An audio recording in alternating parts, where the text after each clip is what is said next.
John Paul Getty was a severely flawed individual. Born to a wealthy lawyer, Getty would find that he had a knack for the oil industry.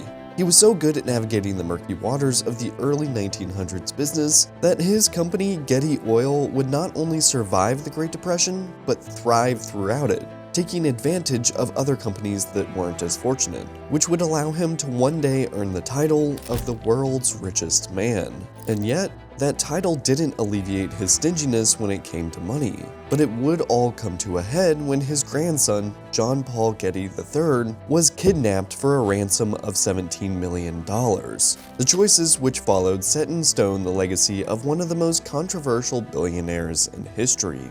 This is the story of J. Paul Getty, and this is Learn Something New.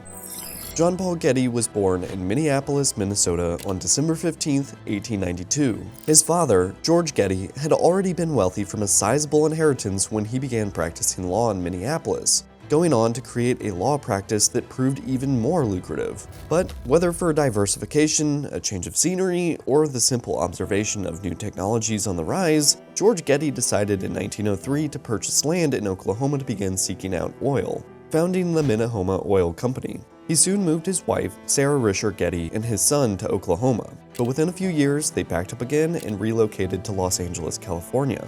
The young J. Paul Getty would graduate from Los Angeles Polytechnic High School in 1909. He went on to attend the University of Southern California and then the University of California at Berkeley, before eventually transferring to Oxford University in England. In 1914, Getty graduated from Oxford with a degree in political science and economics, wasting no time in returning to the US to work as a wildcatter, essentially a person that goes to areas with no known oil and begins drilling exploratory wells in the hopes of finding some. During this time, he also began buying and selling oil leases throughout Oklahoma on his father's behalf, but it didn't take long for him to prove himself. By 1916, Getty had made his first $1 million from a successful well, and he teamed up with his father to incorporate the Getty Oil Company. Now a millionaire, he decided to retire at the age of 24 and live a life of extravagance in Los Angeles. But after 3 failed marriages in 3 years, he returned back to the oil business in 1919. The Roaring '20s were a booming decade for the United States economy, and Getty was no different, continuing to amass wealth with his father through drilling and lease brokering. And when George ultimately passed away in 1930, Getty received a $500,000 inheritance, but more importantly to him, became president of his father's oil company, though his mother still retained the controlling interest. In his new position, Getty set out to restructure and expand the company into a self-sufficient business, one that did everything from drilling to refining to transporting and selling the oil. This allowed the Getty Oil Company to not only weather the crippling effects of the Great Depression, but rather become one of the few businesses to thrive through the nation's most severe economic downturn. With so many companies finding themselves desperate for cash to stay afloat, Getty made sure that he was there to buy up vastly undervalued oil stocks and real estate, writing, "It is the opportunity of a lifetime to get oil companies for practically nothing." He began buying and taking control of other companies, including Pacific Western Oil, Skelly Oil, and Tidewater Oil, the last of the 3 being the United States' 9th largest oil company. And just 5 years after buying Tidewater shares for $2.12 per share, they were worth more than $20 per share. But Getty wanted an oil conglomerate that could rival the empire that Rockefeller himself built, so he pushed on. Following World War II, Getty took a risk by investing millions in the neutral zone between Kuwait and Saudi Arabia, a gamble which would pay off in 1953 when oil was struck and began to flow at a rate of 16 million barrels a year. And so, in 1957, Fortune magazine named Getty the richest man in the world. Though Getty himself would say in response, $1 billion isn't what it used to be.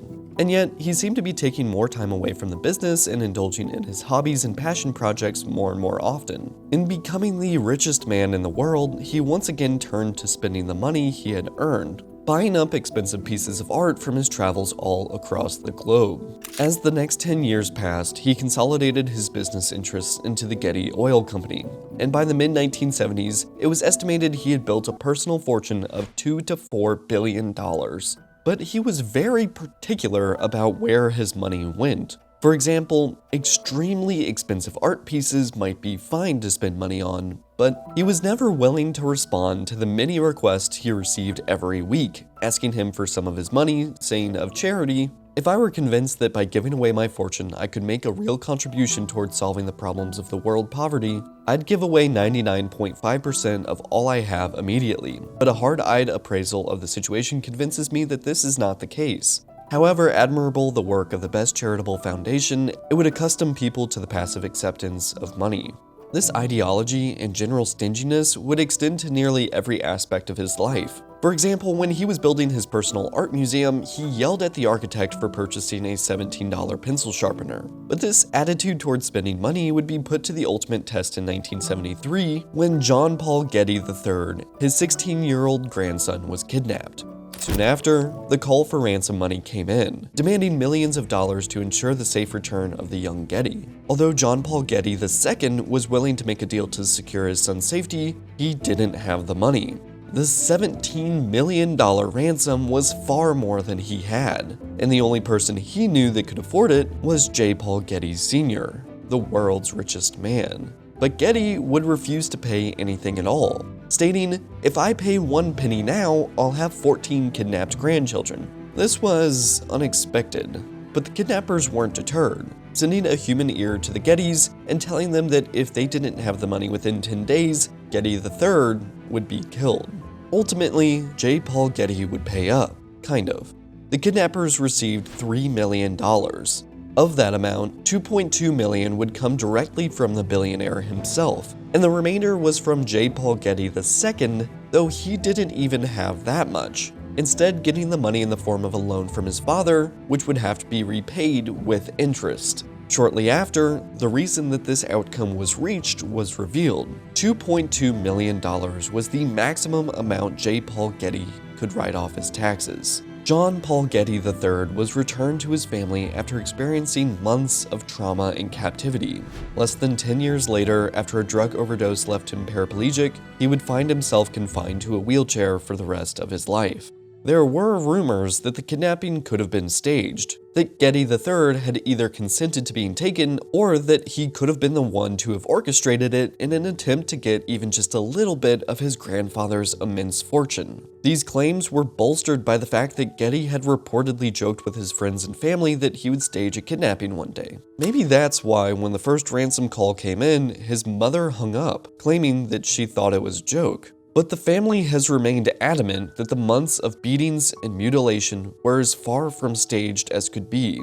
As for J. Paul Getty Sr., he wouldn't live too much longer after the kidnapping, though as he aged, his family life, which stemmed from his 5 divorces, only grew more unstable. By the time he passed in 1976, infighting within the family was so severe that Getty Oil was ripe for a takeover, being sold to Texaco in 1984. Thanks for watching. If you like this video, please consider hitting the like button. Or if you want to further support the channel, you can check out the channel's Patreon, linked below in the description. Special thanks to the channel's patrons, but as always, thank you for watching, and I'll see you in the next one.